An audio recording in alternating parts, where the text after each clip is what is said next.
Hey, this is Pastor Frank with a follow-up to last week's message as we began unpacking the topic of holiness, of all of God's attributes. The ones that is sung most about is the attribute of God's holiness. Holy, holy, holy. You find it in the Old Testament, you find it in the New Testament, you find it in the book of Revelation. They're singing holy, holy, holy of all of God's attributes, of defining who He is. This is the one that is sung about most, worshiped most within the angelic realm.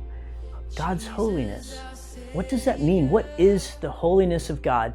When God brings His people out of Egypt, He crosses the Red Sea through Moses, and they're in the wilderness. God begins to bring His people into the circle of family trust. God begins to allow them into His confidence, and He begins explaining Himself through Moses and through what we now read as the Torah, the first 5 books of the Bible. Genesis, Exodus, Leviticus, Numbers, Deuteronomy, written by Moses. Jesus speaks of, when you read Moses and the prophets, He's speaking about the Torah.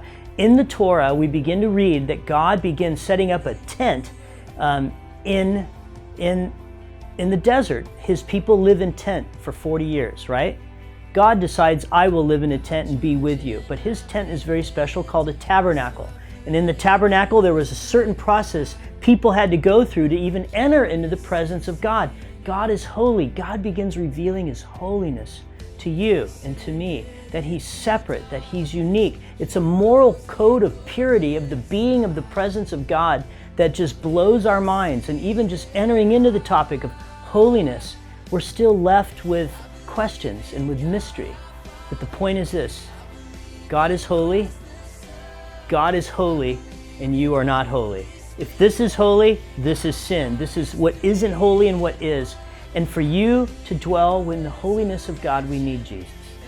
Jesus came, died on the cross, pays for our sins, pays for our shame and guilt before a holy God. He takes upon Himself our stuff. And in the process, I call it the great exchange. He takes our sin and He gives us His righteousness, His holiness. We get to enter into the holiness of God because of Jesus and what Jesus did for you and I on the cross. It's powerful. But you got to understand, if you don't get holiness, you won't get the cross. And people, I got to tell you, for years before I became a Christian, I remember looking at people driving these little crucifixes hanging from their rearview mirrors of their cars, and I go, that's disgusting. What's wrong with you people? That guy was executed. Why are you celebrating this? What's wrong with you Christians? I didn't get it because I didn't get the holiness of God and what Jesus did for us on the cross. Pretty powerful. This next week, we're going to be into the immutability of God. I got great news for you. God never changes.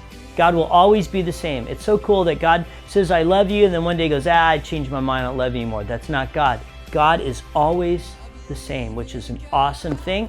Hey, we've got a couple things happening at the church.